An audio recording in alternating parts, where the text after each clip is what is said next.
आप सभी पत्रकार साथियों का स्वागत करता हूं। साथियों, लगभग आज से एक महीना पहले 6 अक्टूबर के दिन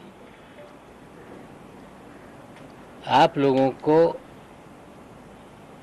कुछ जानकारियों से मैंने अवगत कराया था, शायद आपको वो याद होगा। 2 अक्टूबर के दिन शाम तक खबर आई थी कि कॉर्डेलिया क्रूज पर रेव पार्टी बस की गई और खबरें तैरने लगी कि एक मेगा स्टार के लड़के को भी डिटेन किया गया है। और उसके बाद सुबह होते होते शाम होते होते 3 तारीख के दिन आर्यन खान समेत 8 लोगों की गिरफ्तारी की खबर आई। और 6 तारीख की प्रेस कॉन्फ्रेंस में हमने कुछ सवाल उठाए थे कि ये जो पूरा मामला है कॉर्डेलिया क्रूज का ड्रग कांड का, ये फर्जी है। और फर्जीवाड़े को एक्सपोज करते हुए 2 व्यक्तियों का वीडियो हमने सार्वजनिक किया था। एक व्यक्ति था केपी गोसावी,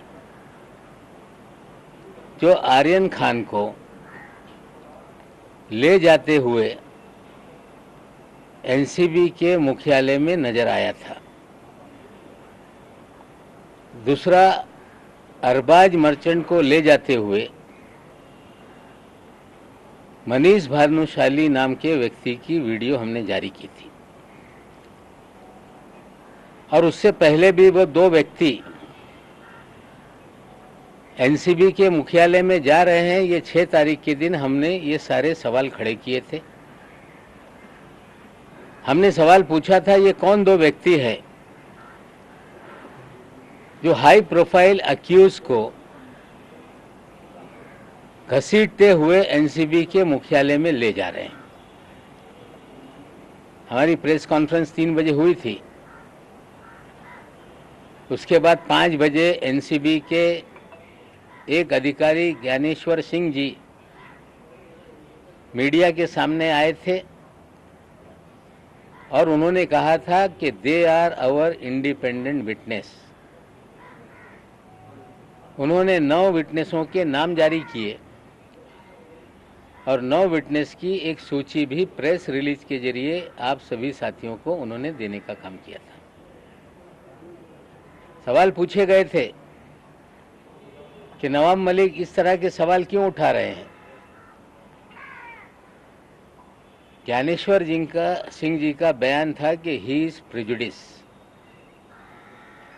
वो कहीं ना कहीं कुछ उनके घर में जो दामाद का मामला था उसको लेके उन्होंने बयान दिया था। आप सभी लोगों को याद है कि ये प्रेस कॉन्फ्रेंस में आप सभी लोगों ने दामाद वाला सवाल भी मुझसे पूछा था और उस समय मैंने कहा था कि जमानत हो गई है, लेकिन उसका आदेश हमें प्राप्त नहीं हुआ है। उसकी सफाई में फिर मुझसे सवाल पूछे गए। मैंने कहा था कि जिस दिन 13 जनवरी को गिरफ्तारी हुई, 14 जनवरी को मैंने साफ कर दिया था, मैंने ट्वीट करके, जिसको आप सभी लोगों ने कवर किया था, कि कानून से बड़ा कोई नहीं, कानून अपना काम करेगा और देश की न्यायपालिका पे मेरा पूरा विश्वास है। फिर हमने 9 तारीख के दिन और एक प्रेस कॉन्फ्रेंस की। एक वीडियो आपके सामने हमने रखा जिसमें जोनल डायरेक्टर श्री वानखेड़े ये बयान दे रहे थे कि हमने 8 to 10 पीपल को डिटेन किया है। उसी रात का 2 तारीख की रात का था। मैंने सवाल पूछा था कि एक बड़ा अधिकारी कंफर्म क्यों नहीं बता पा रहा था कि 8 लोग थे कि 10 लोग, और 8 लोगों के ऊपर एफआईआर करके गिरफ्तारी की बात तब तक हो चुकी थी। हमने फिर एक वीडियो रिलीज किया उसी दिन कि 8 लोग नहीं 11 लोग थे। उन 11 लोगों में एक ऋषभ सचदेवा नाम का लड़के का हमने वीडियो दिखाया, हमने प्रतीक गाभा का वीडियो दिखाया, हमने आमिर फर्नीचर वाले का वीडियो दिखाया, जिन लोगों को अंदर ले जाते हुए वीडियो हमने दिखाया था। और फिर एक वीडियो हमने फिर दिखाया जिसमें ऋषभ सचदेवा के पिताजी, उनके चाचा जी, इन 3 लोगों को लेकर निकलते हुए नजर आए।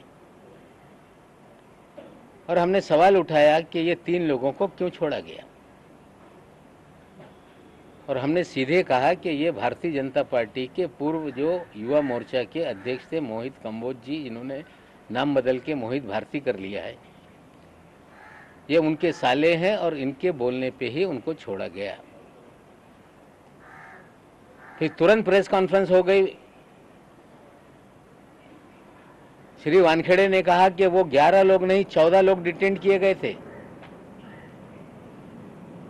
फिर लोगों को गुमराह करने का खेल वानखेड़े ने शुरू किया। हमने पूछा कि वो और कौन 3 लोग थे, नाम बताओ, लेकिन नाम नहीं बताया गया। फिर कह रहा हूं कि वो 3 लोगों के छोड़ने में ही सबसे बड़ा खेल है।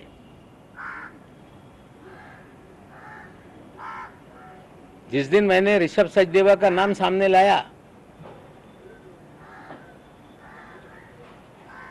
मोहित कंबोज जो 1100 करोड़ रुपए का बैंक फ्रॉड का एक्यूज है,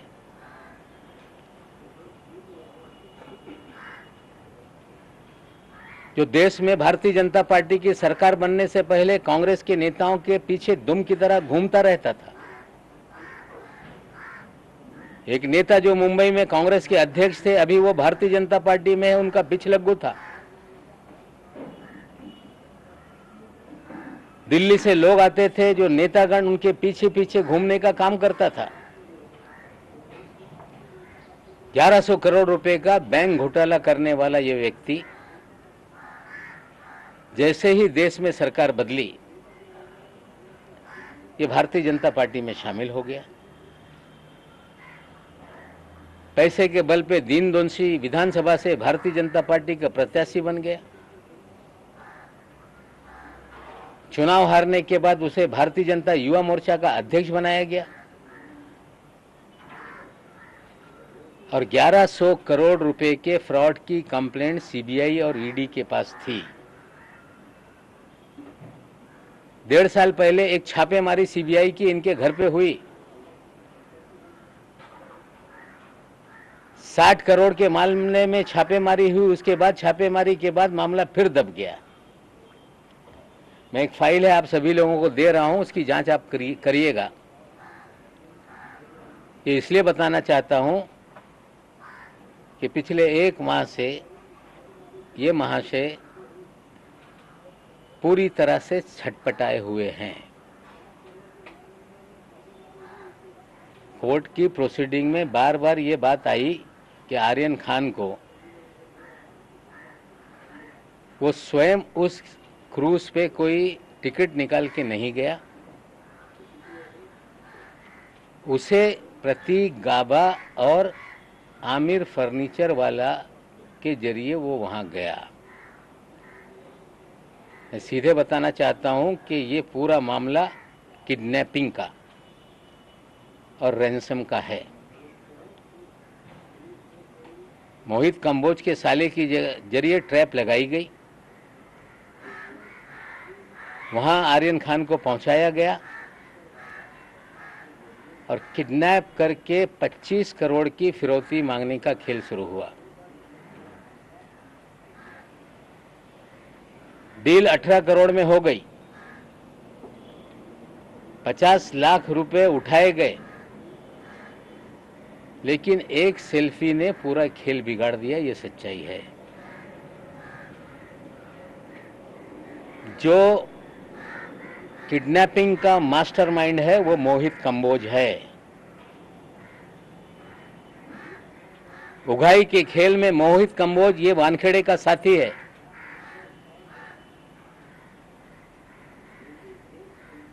मोहित कंबोज के और वानखेड़े के अच्छे रिश्ते हैं।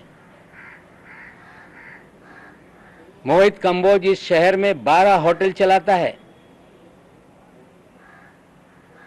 मोहित कंबोज अपने होटल चलाने के लिए बगल के होटलों पे वानखेड़े के जरिए कुणाल जानी नाम का एक होटेलियर है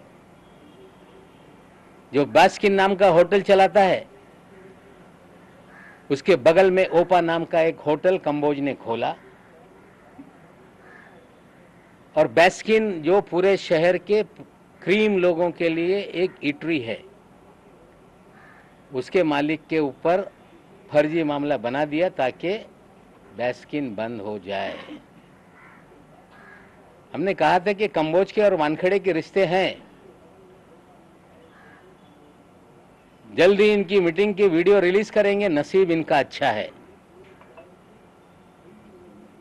कि एक कब्रिस्तान को लेके वानखेड़े साहब बोल रहे थे कि कोई मेरा पीछा कर रहा है। मेरी प्रेस कॉन्फ्रेंस जब 6 तारीख के दिन हुई, 7 तारीख के दिन कंबोज और वानखेड़े ओशीवीरा कब्रिस्तान के बाहर मिले। हाँ, हम लोग ढूंढ रहे थे कहीं सीसी फुटेज हमारे हाथ लग जाए। वहां के रहिवासियों ने मुझे जानकारी दी थी कि एक गाड़ी आई थी जिसमें कुछ बॉडीगार्ड थे। एक दाढ़ी वाला व्यक्ति था, उनसे मिला था। इनका नसीब अच्छा है कि वो पुलिस का सीसीटीवी बंद था, हमें वो मीटिंग का सीसीटीवी नहीं मिल पाया। और वानखेड़े साहब घबराहट में ये कंप्लेंट दर्ज कराने चले गए कि कोई मुझे पीछा कर रहा है। जो प्राइवेट आर्मी है उसका कंपोज भी एक प्लेयर है। श्री वानखेड़े इस शहर के अंदर उनका एक ही खेल है कि ड्रग का धंधा धड़ल्ले से चलता रहे। ड्रग माफियाओं को संरक्षण दिया जाए, उनसे उगाही की जाए। और कौन लोग कंज्यूम करने वाले लोग हैं, जो नशे के लत के आदी हैं, बड़े घर के लोग, फिल्म जगत के लोग, उनकी जानकारी हासिल की जाए, उन्हें डराया जाए और हजारों करोड़ की उगाही की जाए। ये खेल वानखेड़े इस शहर में खेल रहे हैं।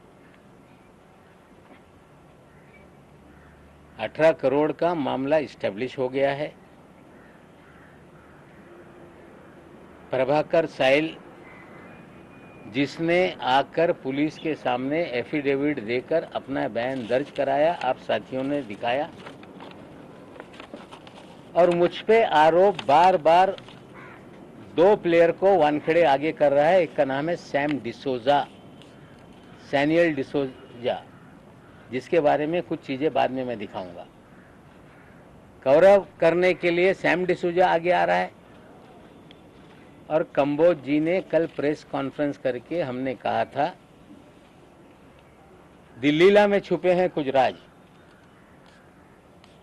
उन्होंने लगा के एक दिन बाद ये सारी चीजें नवाब मलिक बोलने वाला है तो कल हम ही बता देते। हाँ, अच्छा किया आपने बता दिया। प्राइवेट आर्मी की प्रेस कॉन्फ्रेंस कल हो गई। सैम डिसोजा का वीडियो चलाया गया। सैम डिसोजा का एक इंटरव्यू एक टेलीविजन पे चला जिसमें वो एनसीबी को और वानखेड़े को क्लीन चिट दे रहा था। और कल श्री कंबोज ने कहा कि जो प्रभाकर साइल है, ये नवाब मलिक के जरिए ये झूठे एविडेंस तैयार कराया जा रहा है। साथियों, प्रभाकर साहिल ने जो बयान दिए आप लोगों ने देखे। वो गवाहों के लिस्ट का एक गवाह है, उसने अपनी कहानी सब चीजें आपको बताई है। मुझ पे आरोप लगाया जा रहा है कि मैंने उसे पढ़ाकर ये सारे बयान दिलवाए। बहुत इसके अंदर एक अच्छी जानकारी मैं आपको देना चाहता हूँ। शायद 24 तारीख के दिन साहिल का वीडियो और कुछ इंटरव्यू मीडिया के सामने आया, जिसमें 25 करोड़ मांगे जाएं, 18 करोड़ की डील हुई, 50 लाख कैसे उठा, किस गाड़ी में, सारी जानकारी उसी ने दी है। और वानखेड़े साहब और उनकी प्राइवेट आर्मी ये कह रही कि नवाब मलिक का प्लांटेड ये खेल है। मैं आप सभी लोगों को जानकारी देना चाहता हूं कि 22 तारीख के दिन मुझे एक रिपब्लिकन पार्टी के गुट के नेता हैं जो पूर्व नगर सेवक रह चुके हैं, जिनका नाम है मनोज संसारे, उनका हमारे पीए के टेलीफोन पे फोन आया कि संसारे साहब आपसे बात करना चाहते हैं। मैंने उनसे बात की। उन्होंने कहा कि केपी गोसावी और उनका साथी सरेंडर होना चाहता है। मैंने कहा कि कब होंगे सरेंडर? उन्होंने कहा कि आज शाम तक, रात तक वो आएंगे और मैं आपके पास लेके आता हूं। ये जानकारी मिलने के बाद मैं माननीय मुख्यमंत्री के पास उसी दिन जाने वाला था। मुख्यमंत्री जी को ये जानकारी मैंने दी कि मुझे फोन आया था मनोज संसारे जी का, और संसारे साहब ने कहा कि केपी गोसावी और उनका साथी सरेंडर होना चाहता है। हमें लग रहा था कि केपी गोसावी और मनीष भानुशाली ये सरेंडर होना चाहते हैं, क्योंकि ये दो चेहरे हमने एक्सपोज किए थे। मुख्यमंत्री जी ने कहा कि मैं जा रहा हूं मीटिंग में, मैं डीजीपी पांडे साहब को बोलता हूं कि आपसे बात कर लें। मुख्यमंत्री निवास पे पांडे साहब आए, मैंने उन्हें ये सारी जानकारी दी और पांडे साहब ने कहा कि पूना में वो फरार है, पालघर में वो फरार है, तो पालघर की टीम बुला देते हैं और रात में आएगा तो उनको हम अरेस्ट कर लेंगे। पालघर के एसपी साहब मुंबई में बीकेसी के जो साइबर सेल है वहां पे टीम लेकर आ गए थे। रात में मुझे फोन आया कि आपने कहा था कि केपी गोसावी और उनका साथी सरेंडर होना चाहता है, टीम है, कहाँ है आप बताइए। मैंने कहा कि मैं 5 मिनट बाद आपको जानकारी देता हूं। मैंने मनोज संसारे जी को फोन लगाया। संसारे जी ने कहा कि उनका फोन बंद आ रहा है, वो नहीं कहाँ है पता नहीं चल रहा है, अब सुबह देखते हैं वो लोग आते हैं कि नहीं। मैंने पांडे जी को कह दिया कि शायद रात में वो लोग नहीं आएंगे, कल सुबह तक इंतजार कर लीजिए, अगर आ गए तो मैं उनको आपके सामने हाजिर करा दूंगा। सुबह मैं संसारे साहब को फोन लगाया, कोई मुझसे संपर्क नहीं हो पाया और मैंने कोई डीजीपी साहब से बात नहीं की। लेकिन उसी दिन 23 तारीख के दिन दोपहर में 12 बजे इसी मेरे कार्यालय में मनोज संसारे साहब 3 लोगों के साथ आ गए, आकर बैठे। मैंने पूछा कि कहाँ है केपी गोसावी?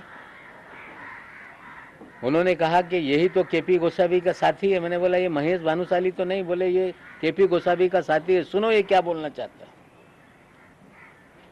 2-3 बार चीजें उसने मुझे बताई और जब वो बता रहा था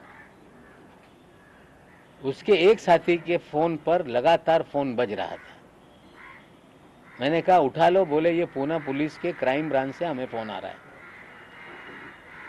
लगातार हमें ये चेस कर रहे हैं। मैंने बोला क्यों चेस कर रहे हैं? बोले हम जब शोलापुर से निकले, हमें पूना में रात में डिटेन किया गया क्राइम ब्रांच के जरिए और हमें सारी स्टेटमेंट हमारी रिकॉर्ड की गई और जो प्रभाकर का चिप था वो फोन बंद कराया गया और हमें छोड़ा गया कि आप जहां जा रहे हो जाओ। मैंने कहा कि फोन उठाओ। फोन उठाने के बाद मैंने पूछा क्यों चेस कर रहे हो, बोले इनकी जान को शायद खतरा है, ये बोल रहे थे। ये मनोज संसारे तक या आप तक पहुंचे कि नहीं, हम इतना ही इनको मॉनिटर कर रहे थे। और उसके बाद प्रभाकर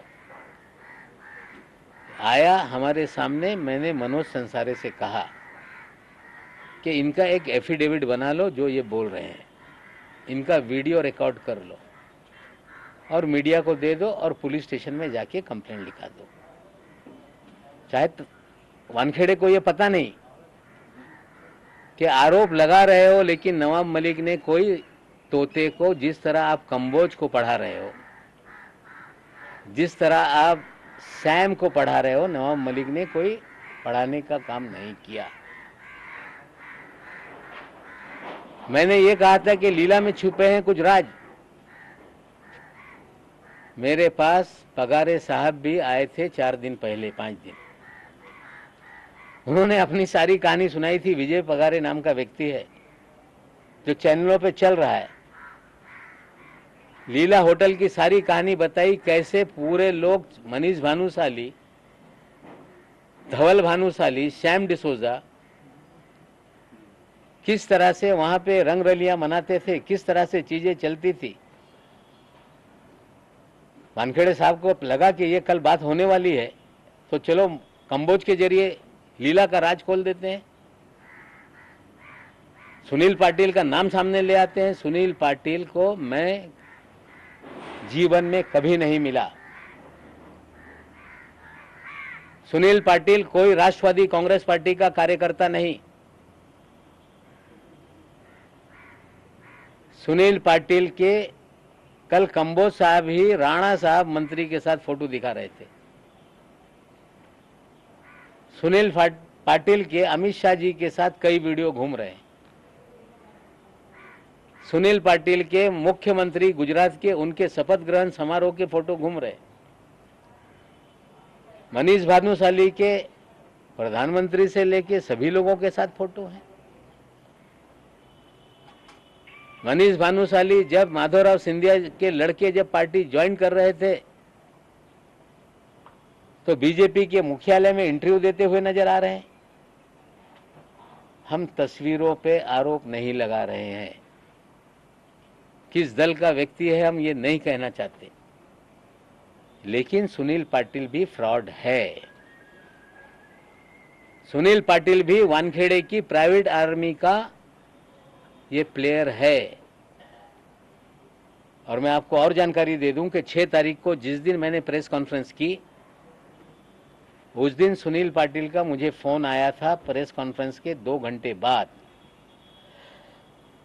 कि साहब मैं धुलियाऊन बोलतो, मैं धुलिया से बोल रहा हूं, मैं आपको जो आपने प्रेस कॉन्फ्रेंस ली है उसके बारे में अधिक जानकारी देना चाहता हूं। मैंने कहा आइए मुंबई में मुलाकात करिए। फिर दूसरी प्रेस कॉन्फ्रेंस के दिन भी उसका फोन आया। और जब विजय पगना मेरे पास आए, उसके बाद भी वो नहीं आया। विजय पगारे के साथ एक भंगाले नाम का उनका साथी था, उसके फोन से उन्होंने सुनील पाटिल से बात की। बोले आप आ जाओ, आप डरो मत, पुलिस के सामने मलिक साहब आपको हाजिर करा देंगे। और मुझे नंबर दिया कि साहब हम लोग नहीं, आप डायरेक्ट बात कर लेना। मैंने डायल किया तो वही नंबर था, सुनील पाटिल धुलिया। मैंने उससे कहा कि आप आओ, पुलिस के सामने खड़े रहो, सच्चाई बोलो। उसने कहा कि उसने बोला कि मैं गुजरात में हूं, मुझे रुका के रखा है और मैं किसी भी तरह से आऊंगा। कल आने वाला था, अभी तक आया नहीं। मैंने लीला नाम लिया है, दी ललित होटल है वो। और आपको जानकारी दे दूं कि सैम डिसोजा कौन है, इसकी भी थोड़ी सी जानकारी आप ले लें। आज मैंने ट्विटर पे बताया है कि ये सैम डिसोजा नहीं, ये सैनियल डिसोजा है, सैनविल डिसोजा। एक केस हुआ था, वीड बेकरी केस, जिसमें सचिन टोपे नाम के एक मियां बीबी को गिरफ्तार किया गया। उसमें 5 एक्यूज हैं, जिसमें 4 गिरफ्तारी हो गई। 5वां एक्यूज है सैम डिसोजा। सैम डिसोजा के गूगल पे से सचिन टोपे की बीवी को पेमेंट हुए सारे लिंक हैं। 23 जून के दिन सैम डिसूजा को एक नोटिस दी जाती है कि आप आके कार्यालय में एनसीबी में मिलो। उसके बाद एक हमने टेलीफोनिक कन्वर्सेशन भी आपको दिखाया है, जो ट्विटर पे हमने डाला है। ये दोनों चीजें जरा दिखा दो। सैम डिसूजा कौन है, पहला फोटो उसका, यह है सैम डिसूजा। असली नाम है सैमुअल डिसूजा। जो नोटिस है उसकी भी कॉपी दिखा दो। 23 जून के दिन नोटिस दिया गया कि आप एनसीबी के ऑफिस में आइए संबंध।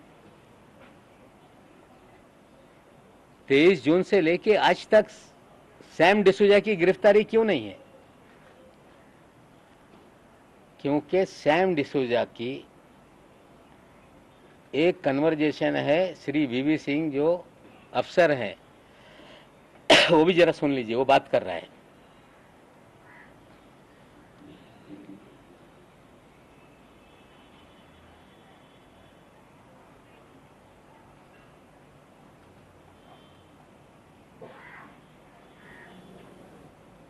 वीडियो ऑडियो है ना?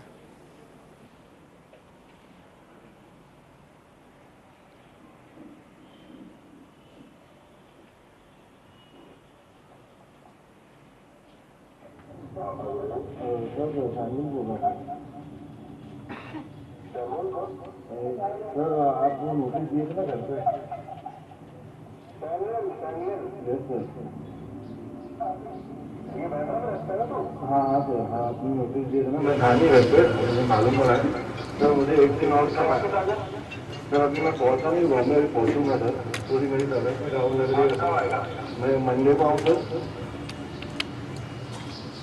मंडे भी कर दूँगा, वेडनेसडे आप कर लो। वेडनेसडे मंडे में हूँ। Okay sir, no problem, Wednesday आ जाता हूँ। हाँ सर, हाँ सर। ये जो तेरा फोन है ना, ये फोन लेके आना। यस सर, लेके आऊँगा सर।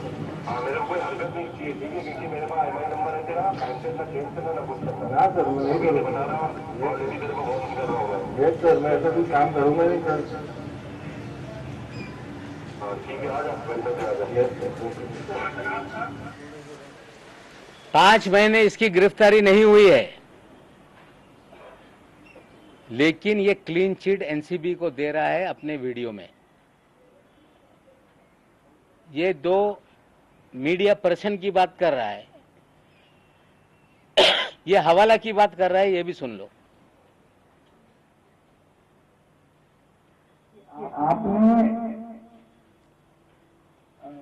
एनसीबी के साथ इससे पहले काम किया करें? काम मैंने एनसीबी का डायरेक्ट काम नहीं किया है, बट मैंने एक मीडिया चैनल है उनके थ्रू काम किया है, उनके थ्रू लीड की तरह काम किया। मतलब मेरे को कोई इनको अगर आता हवाला वाला सुना दो। 38 लाख मेरे को सुनील पाटिल का फोन आया, बोले कि वो पैसा जाके ले लो आर कांति से।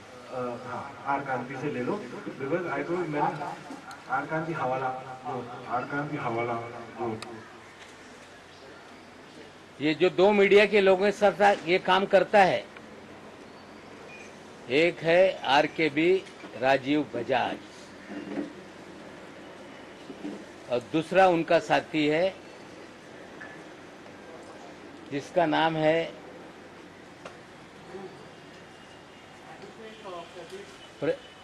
नंबियार, एडवोकेट प्रदीप नंबियार। ये फ्रॉड पत्रकार इस शहर में हैं और ये भी वानखेड़े की प्राइवेट आर्मी के प्लेयर हैं। एक नंबियार साहब का जो सैम के साथ चैट है दिखाइए, जिसमें वो हाथ जोड़ रहा है।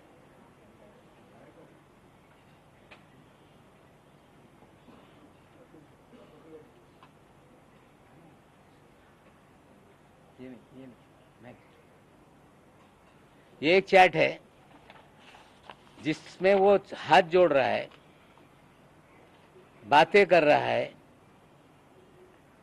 और दूसरा भी एक मैं आपको दिखाऊंगा जो चैट है नंबियार का और एनसीबी के ऑफिसर के साथ कि यू आर हैरेसिंग समबडी, और ये सारी डील उसी दिन हो गई। और सैम डिसूजा ने हवाले के जरिए पैसा दिल्ली भेजा, उसका भी चैट है। हवाला वाले को पूछ रहा है सैम डिसूजा कि हवाले की रसीद भेजो भाई,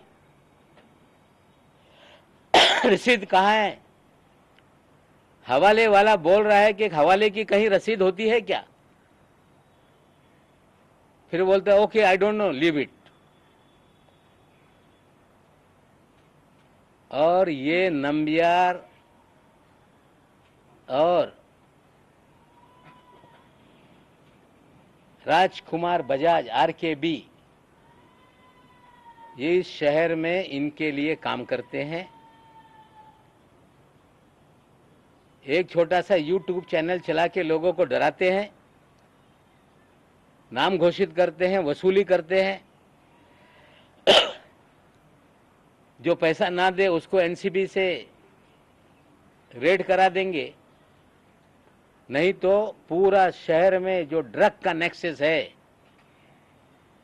उसकी वसूली का काम ये दो लोग करते हैं। उसके कुछ स्टिंग ऑपरेशन के 2 वीडियो देख ले।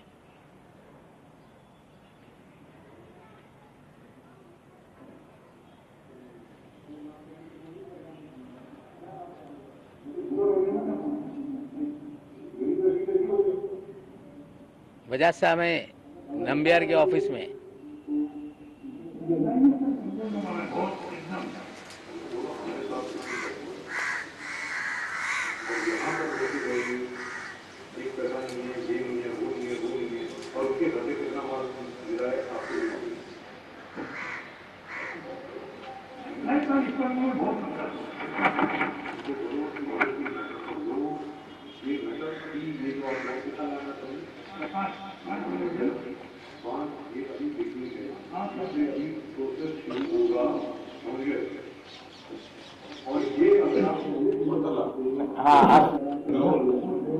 बेकार में अगले दिन मालूम है ये लोग क्या करने वाले हैं। अगले दिन आपके ऊपर अगर मर्डर चार्ज लगा दिया तो क्या करोगे? फांसी हो जाएगी। फिर क्या करोगे? क्या कर रहे हो यार? ये सीरियसली लो। ये एनसीबी वाले किसी के सगे नहीं होते ना, मत हो। तो समझ नहीं आ रहा। उस टाइम पे अगर बात मान लेते, पूरा मैटर पूरा क्लोज कर देते। जब तक जब चल रहा तो मानना ही चाहिए था ना। आपको तकलीफ तो इसके बाद भी हम लोग वो कॉन्फिडेंट बहुत वो कॉन्फिडेंट बोले मेरे पास माल नहीं मिलेगा, मेरे अंडर 20 लोग हैं, उनके पास माल नहीं मिलेगा। इतना बोलने के बाद बोले कि सवाल ही नहीं उठता, मेरे तक पहुंचेंगे नहीं, मेरे तक पहुंचने का सवाल नहीं उठता है। बिकॉज मेरे पास माल नहीं मिलेगा, मेरे अंदर 20 लोग जो काम करते हैं उनके पास माल नहीं मिलेगा। माल नहीं मिलेगा, माल डाल देंगे ना वहाँ पे 100 ग्राम डाल। और वही हुआ। पैसा मिला है, गहना मिला है, गाड़ियां मिला है, ये कैश मिला है और माल अपना डाल दिया है। होगा क्या कर लोगे? अच्छा बजाज साहब को इन्फॉर्मेशन था 1.25 करोड़ सही है? वहाँ से 100 करोड़ निकाला गया। नहीं सर, 70 लाख। हाँ बेकार में अगले दिन मालूम है ये लोग क्या करने वाले हैं। अगले दिन आपके ऊपर अगर मर्डर चार्ज लगा दिया तो क्या करोगे? फांसी हो जाएगी। फिर क्या करोगे? क्या कर रहे हो यार? ये सीरियसली लो। ये एनसीबी वाले किसी के सगे नहीं होते, मत हो। क्या नहीं मतलब तो समझ में नहीं आ रहा। उस टाइम पे अगर बात मान लेते, पूरा मैटर पूरा क्लोज कर देते। जब तक जब चल रहा तो मानना ही चाहिए था ना। बजाज साहब ने क्लियर कर दिया कि आपको तकलीफ होने वाला है। तो इसके बाद भी हम लोग वो कॉन्फिडेंट बहुत वो कॉन्फिडेंट बोले मेरे पास माल नहीं मिलेगा, मेरे अंडर 20 लोग हैं, उनके पास माल नहीं मिलेगा। इतना बोलने के बाद बोले कि सवाल ही नहीं उठता। ये एक लीडर मुझे आया है, वो भी मैं आप लोगों को दे दूंगा। किसी ने मुझे भेजा है इसी केस को लेकर, 20 लोग जो काम करते हैं उनके पास जिसमें रुबीना नाम की कोई ड्रग पेडलर है। उसके अगर पैसे नहीं मिले उसके बाद ये केस हुआ। और उसी केस में एक्यूज है एक, उसका नाम है अजमल कासम शेख, अजमल तोतला, जिसके लिए पैसे लेते हुए नजर आए एडवांस। बोलने का मतलब यह है कि ये वानखेड़े की आर्मी जितने भी ड्रग पेडलर है, इस तरह के उगाही करने वालों से भी पैसा वसूलती है। ये सारे वीडियो आपके पास मैं दूंगा। आज किसी पत्रकार को बदनाम करने के लिए मैंने ये चीजें नहीं दिखाई, लेकिन वानखेड़े का खेल इस शहर में जो चल रहा है, ये पाताल लोक बना दिया इस शहर को वानखेड़े ने। कोई कह रहा है कि नवाब मलिक एनसीबी से लड़ रहा है, मैं एनसीबी से नहीं लड़ रहा। कोई कह रहा है कि नवाब मलिक भारतीय जनता पार्टी से लड़ रहा है, मैं भारतीय जनता पार्टी से नहीं लड़ रहा। मैं लड़ रहा हूं गलत लोगों के खिलाफ। मैं लड़ रहा हूं कि जो इस शहर में ड्रग के नाम पर हजारों करोड़ की वसूली हो रही है, बेगुनाह लोगों को फंसाया जा रहा है, ड्रग पेडलर धड़ल्ले से धंधा कर रहे हैं, नशे का कारोबार चल रहा है। जो नशा करने वाले हैं उन्हें बड़े लोगों को टारगेट करके डरा के वसूली की जा रही है। पिछले 1 महीने से 2 दिन ज्यादा हो गए, अभी तक पूरे देश में ये खबर नीचे नहीं आ रही है। मैं एनसीबी के भी डीजी साहब से बोलना चाहता हूं कि आपने 2 तारीख के दिन, 3 तारीख के दिन एक बयान दिया था कि भारत के इतिहास में पहली बार मिड सी में ऑपरेशन हुआ। आपको भी गुमराह किया गया, कोई मिड सी में ऑपरेशन नहीं हुआ। 13 लोगों को चिन्हित करके पकड़ा गया, फर्जीवाड़ा किया गया, पब्लिसिटी करके लोगों को डराने का खेल किया गया। आर्यन खान की किडनैपिंग हुई, रैंसम मांगी गई और एक सेल्फी वायरल होने से पूरा खेल बिगड़ गया। मैं बीजेपी के लोगों को भी कहना चाहता हूं कि मैं कोई पॉलिटिकल लड़ाई नहीं लड़ रहा। हम चाहते हैं कि ड्रग पूरी तरह से समाप्त हो, पीने वालों को नशा मुक्ति केंद्र में भेजा जाए, जो छोटे धंधे वाले हैं उन्हें पकड़ के उसी मुकदमे में बंद किया जाए, बड़ी मछलियों को पकड़ा जाए, सोर्स को पकड़ा जाए, पूरी तरह से देश में नशा मुक्ति हो। लेकिन इस तरह के फ्रॉड लोगों को शील्ड करने के लिए आगे मत आइए। कंबोज फ्रॉड है, कह रहा है कि 1.5 साल से मैं पार्टी में नहीं, उसे शील्ड मत कीजिए। पाटिल जो है वो किसी दल में नहीं, उसे शील्ड मत कीजिए। मनीष भानुशाली आपके नेताओं के साथ घूमता है, उसे भगाइए, उसे शील्ड मत कीजिए। धवल भानुशाली घूम रहा है, उसे शील्ड मत कीजिए। फ्रॉड लोग राजनीतिक दलों की आड़ में छुप के अपना मकसद साधने का काम करते हैं। हम राजनीतिक दल से नहीं लड़ रहे हैं। और ऐसे अधिकारियों को शील्ड मत कीजिए जिसका पूरा इतिहास दागी है, जो हजारों करोड़ की उगाही कर रहा है। खबर आई है कि 6 मामले से वानखेड़े को अलग किया गया और उसमें यह खबर आई कि उसमें आर्यन खान और समीर खान का भी केस है।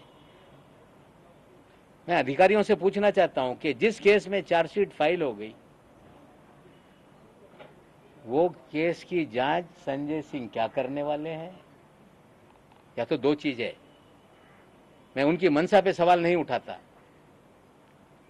2 चीज है, या तो आप सही मानों में जांच करके जो बोगस केस है उसमें डी समरी फाइल करके लोगों को निर्दोष मुक्त कराएंगे। अगर ऐसा है तो जो 26 केस की मैं बात कर रहा हूं वो सारी चीजों की जांच करें। और कहीं यह समझ में आ रहा होगा कि नवाब मलिक को डराने के लिए कि फिर ये जांच शुरू हो गई, तो हम डरने वाले में से नहीं हैं। जान हथेली पे लेकर जान, माल, परिवार सबको जोखिम में डालकर ये लड़ाई मैंने छेड़ी है। अगर कोई समझ रहा होगा कि डर के ये सिलसिला बंद हो जाएगा, ये बंद नहीं होगा। लॉजिकल एंड तक ये मामला जाएगा। साथियों, आपको बताना चाहता हूं, इतिहास में पहली बार वानखेड़े तो यही कहता है कि नवाब मलिक के दामाद की जमानत रद्द करेंगे, हाईकोर्ट में जा रहे हैं। और पहली बार हमने देखा है कि जो फॉरेंसिक लैब गुजरात की है, जहां से रिपोर्ट आई,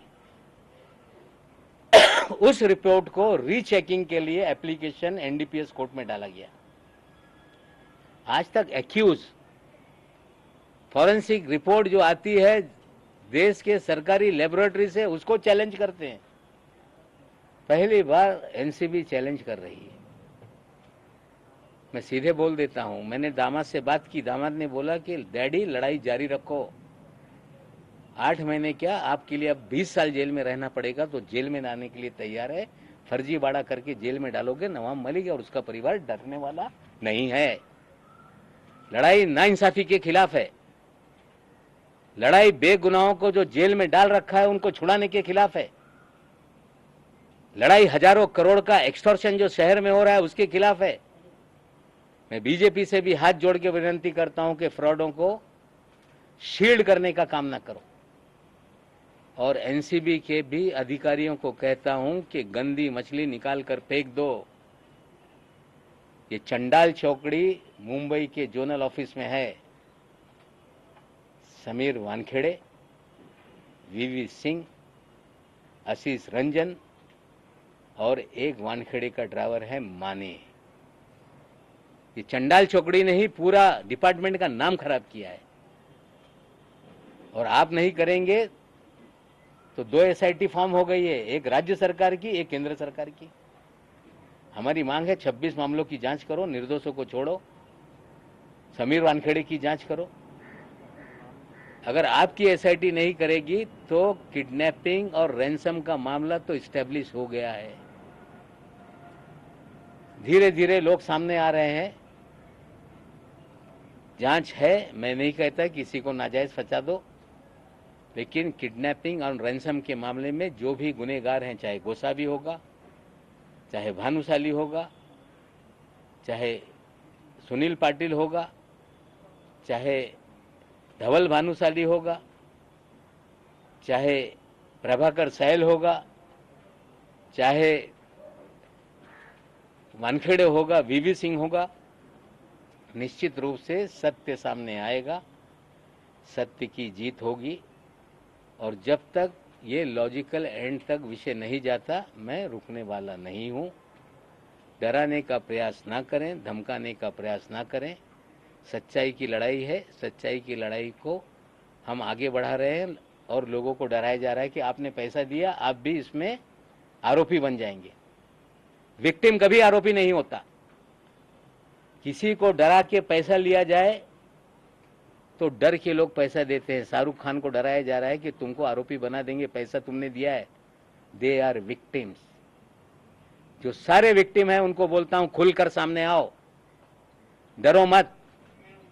जो लड़ाई में आगे बढ़ा रहा हूं उसके अंदर मेरा साथ दो, और मुझे पूरा विश्वास है ये लड़ाई आगे तक जाएगी। और जिस तरह से देश के मीडिया ने इस लड़ाई को आगे बढ़ाया है, आशा करता हूं कि अंतिम लड़ाई के अंत तक ये मामला आपके सहयोग से आगे चलेगा। धन्यवाद। वो चंडाल चौकड़ी कौन सी है, एक बार उसका नाम बता दीजिए, और क्या इन्वॉल्वमेंट है पूरे को? 4 लोग हैं चंडाल चौकड़ी, जिनकी प्राइवेट आर्मी है। जोनल ऑफिस में समीर वानखेड़े, वीवी सिंह, आशीष रंजन और माने नाम का एक ड्राइवर है। पिछले प्रेस कॉन्फ्रेंस में एक मेरे से गलती हो गई, मैं उसको सुधारना चाहता हूं। मेरे दामाद से वीवी सिंह ने रेंज रोवर नहीं मांगी थी, आशीष रंजन ने मांगी थी कि I want to purchase Range Rover, ये आशीष रंजन ने कहा था। सर, आपने शाहरुख खान को डराने की बात कही, शाहरुख खान को कौन डरा रहा है, किस तरह से डरा रहा है? नहीं, उन्हें देखिए, पहले दिन से शाहरुख खान को डराया जा रहा था कि नवाब मलिक अगर बोलना बंद नहीं करेगा तो तुम्हारा लड़का लंबा जाएगा। अभी पूजा ददलानी का मामला इसमें आ गया, शायद उन्हें डराया जा रहा है कि 50 लाख आपने दिया, आप भी एक्यूज बन जाएंगे। यू आर विक्टिम, डोंट, डरो मत। देश में किसी के बच्चे को किडनैप कर ले, कोई रैंसम मांगे, डर के कोई पैसा दे दे, तो वो गुनहगार नहीं है, वो विक्टिम है। खुलकर सामने आओ, सच्चाई बोलो, और इन सारे लोगों को दंडित करने के लिए हम लोगों की मदद करो। आपको लग रहा है शाहरुख खान खुद सामने आएंगे उनके साथ? मुझे पता नहीं कौन किसे डरा रहा है, पर्दे के पीछे क्या क्या हो रहा है। लेकिन वानखेड़े साहब किसको क्या क्या फ़ोन कर रहे हैं, मैं आज सभी बातें नहीं बोलूँगा, लेकिन उनके फ़ोन सिग्नल से जाते हैं, बहुत सारी महिलाओं को डराते हैं, बहुत सारे लोगों को डराते हैं, प्राइवेट आर्मी एक्टिव है। ये सारी चीज़ें धीरे धीरे करेंगे। आज जो मैंने कहा था कि रविवार को कुछ चीज़ें सामने रखूँगा, मैंने रखा है। और एक फ़ाइल 1100 करोड़ रुपए के फ्रॉड की जो फाइल है वो भी आपको देख रहा हूँ, जांचिए। अगर सही होगा तो उसको आगे बढ़ाइए, नहीं तो हम लोग उसको परसू करेंगे।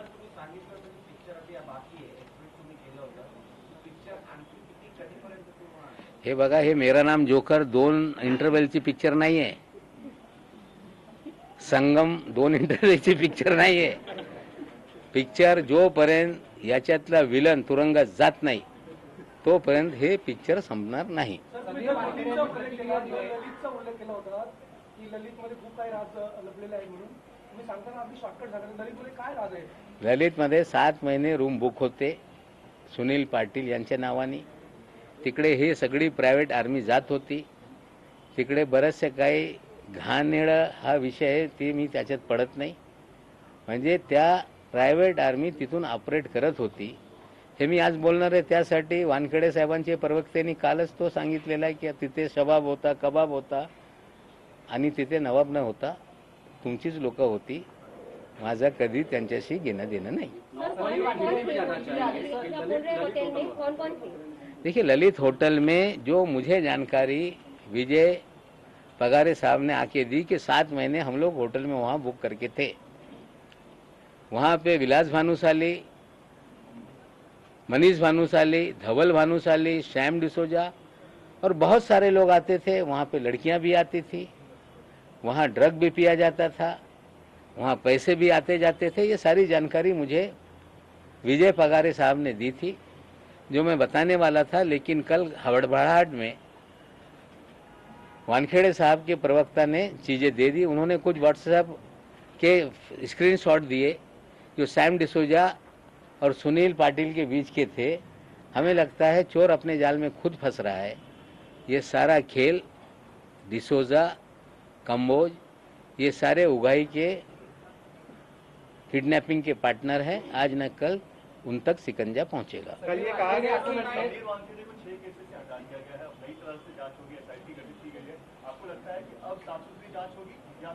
नहीं, अच्छी होनी चाहिए, साफ सुथरी हो, सब पे हम शंका नहीं खड़ा करते।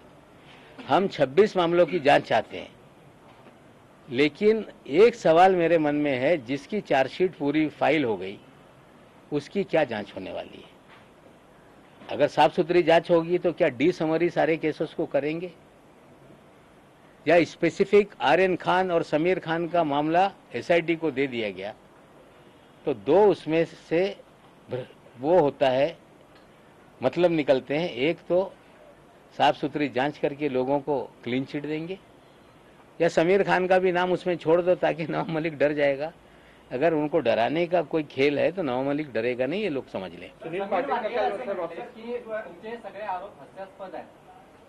समीर वानखेडेंनी आता प्रतिक्रिया दिलेली आहे की तुमचे सगळे आरोप जे केलेले आहेत ते सगळे हास्यास्पद आहेत। आता इतके मी सगळं सांगतो, सत्यमेव जे ते आता सांगत नाही।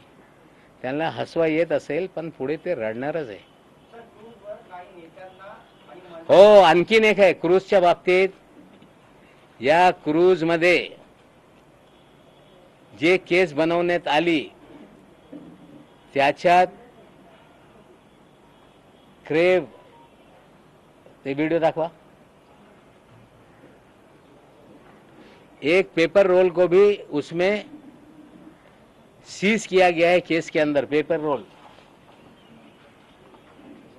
नमस्क्रे, ये नमस्क्रे फैशन टीवी का स्पॉन्सर का ब्रांड है। ये पेपर रोल में ड्रग पिया जाता है, इस तरह से कहा जाता है। अगर ये केस में ये सैंपल, ये स्टॉक सीज किया गया तो इसके मालिक को क्यों नहीं पकड़ा गया? इसके मालिक का नाम है काशिफ खान, असली नाम है कासिफ मलिक खान। देश के कई पुलिस थानों में इस पे मुकदमे दर्ज हैं। ये दिल्ली कोर्ट से भगोड़ा घोषित है कासिफ खान। ये समीर वानखेड़े का साथी है, गोवा में बड़ी संपत्ति बना रहा है, अपने आप को फैशन टीवी का इंडिया हेड कहता है।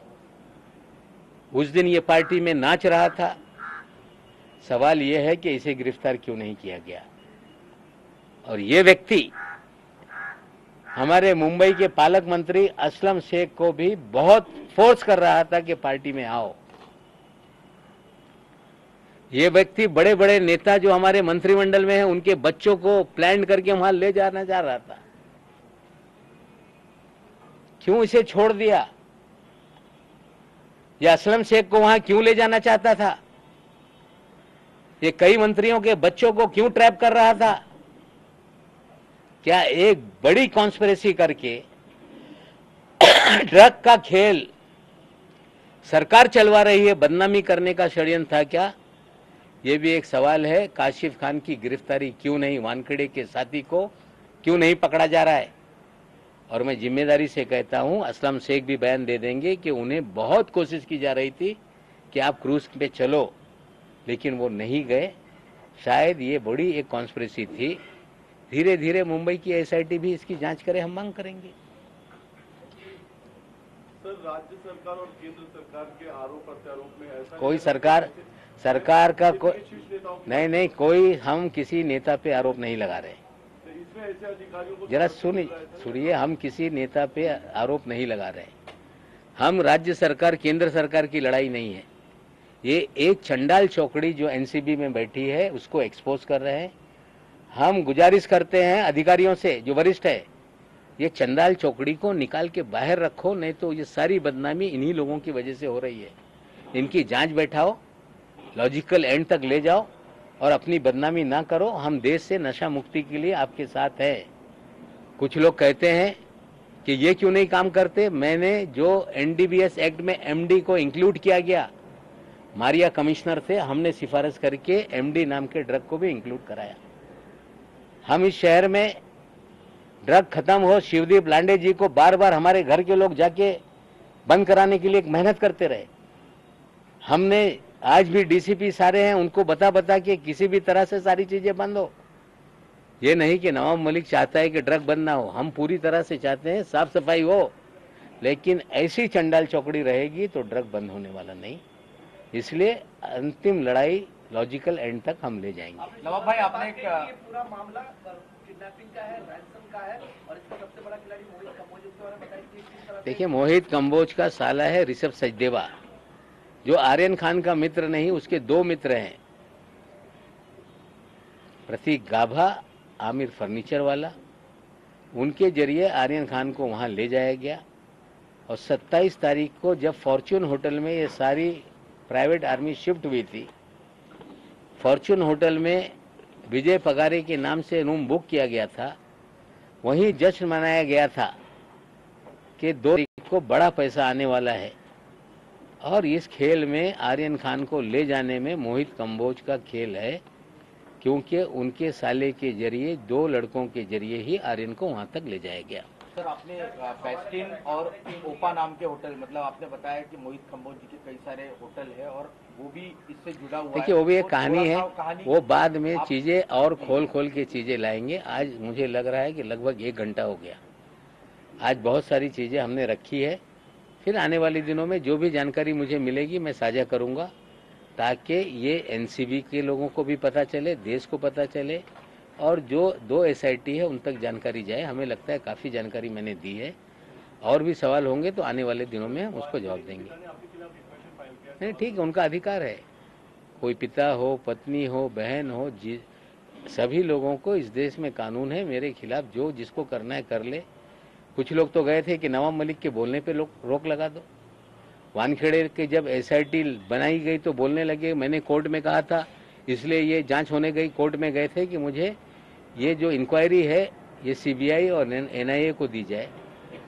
मुंबई पुलिस ने कहा कि इनकी गिरफ्तारी के पहले 72 घंटे इनको बताया जाएगा। हमें लगता है बहुत ज़्यादा झूठ बोल के, कितना भी झूठ बोलेंगे, सच ही जीतेगा और सच्चाई की ही जीत होगी।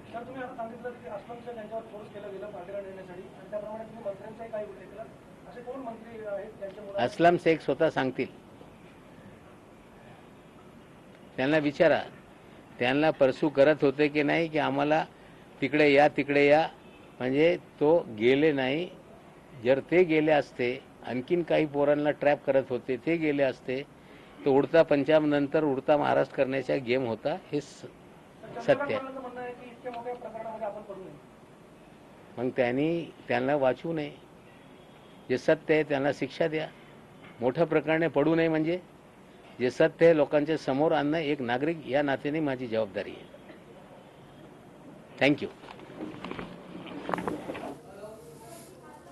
अशा चांडाळ चौकडेला बाहेर काढल्याशिवाय आता यंत्रणा साफ होणार नाही असं म्हणतात नवाब मलिक. आत्ताची मोठी बातमी आपण बघतोय.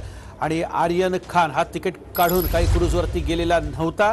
हा सगळा मोहित कंबोजचा खेळ होता असं देखील नवाब मलिकांनी म्हटलेलं आहे. कंबोजच्या मेहुण्याकडनं आर्यनला तिथं नेण्यात आलेलं होतं असं देखील त्यांनी स्पष्ट केलेलं आहे. मात्र मंत्र्यांच्या मुलांना देखील पार्टीत नेऊन अडकवण्याचा प्रयत्न होता. इतकंच नाही तर असलम शेख यांना देखील क्रूज पार्टी देण्यासाठी सातत्यानं गळ घातली जात होती असं नवाब मलिकांनी म्हटलेलं आहे.